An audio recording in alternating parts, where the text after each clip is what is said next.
सबको जय मसीह की। प्रतिदिन के लिए एक पाठ, पुस्तक परमेश्वर के रहस्य बांटिए, प्रभु के दास भाई बख्श सिंह के द्वारा 20 जुलाई। शीर्षक रूपांतर की पर्वतीय चोटी के अनुभव के रहस्य। 27वीं चोटी। यशायाह 53 अध्याय 4 और 5 पद। निश्चय उसने हमारी पीड़ाओं को आप सह लिया और हमारे दुखों को उठा लिया। फिर भी हमने उसे परमेश्वर का मारा कूटा और दुर्दशा में पड़ा हुआ समझा। लेकिन वह हमारे ही अपराधों के कारण भेदा गया, वह हमारे ही अधर्म के कामों के लिए कुचला गया। हमारी ही शांति के लिए उस पर ताड़ना पड़ी, उसके कोड़े खाने से हम चंगे हुए। यशायाह नबी में एक विस्तृत रूप में यह नबूवत की थी कि प्रभु यीशु मसीह कैसे हमारे दंड और पाप को उसके ऊपर उठाने वाला था।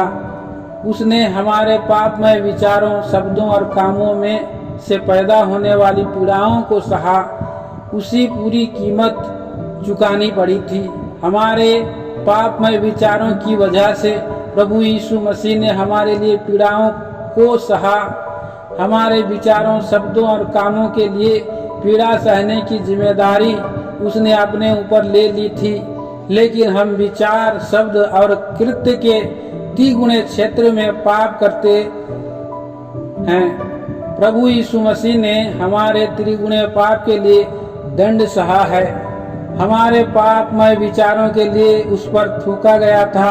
हमारे पापमय शब्दों के लिए उसकी ताड़ना हुई। हमारे पापमय कामों के लिए उसके हाथों और पैरों में कीले ठोके गए, उसकी देह पर कोड़े मारे गए। यह सब उसने हमारी खातिर सहा कि हम परमेश्वर के सामने पूरी तरह से धर्मी और न्याय संगत ठहराए जा सके। यह बात हमें परमेश्वर के सामने एक आज़ादी और साहस देती है और हमारे बीते हुए जीवन के पापों की स्मृति को मिटा देती है। शैतान हमें बीते समय के पाप याद दिलाना चाहता है, लेकिन हम यह कह सकते हैं, प्रभु, शैतान मुझे पिछले पाप याद दिला रहा है, लेकिन प्रभु, तुझे मेरे खातिर कोड़े मारे गए, तेरे हाथ पैरों में खीले ठोंकी गई और तुझ पर थूका गया, और इस तरह तूने मेरे दोष को मिटा दिया है और अपनी धार्मिकता में मुझे धर्मी बना दिया है।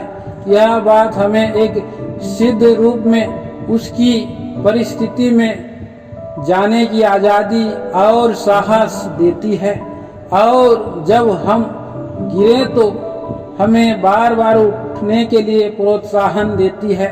भजन संहिता 37 का 24, मीका 7 का 8, 2 कुरिन्थी 4 का 9। इससे कोई फर्क नहीं पड़ता कि हमारा पाप कितना लज्जाजनक और गिराने वाला है। हम एक सहज विश्वास से उससे धोए और शुद्ध किए जाने के लिए प्रायश्चित के लहू पर अपने अधिकार का दावा कर सकते हैं और परमेश्वर की उपस्थिति में पूरी आज़ादी का आनंद मना सकते हैं। प्रभु इन विचारों को हमारे लिए आशीष करे।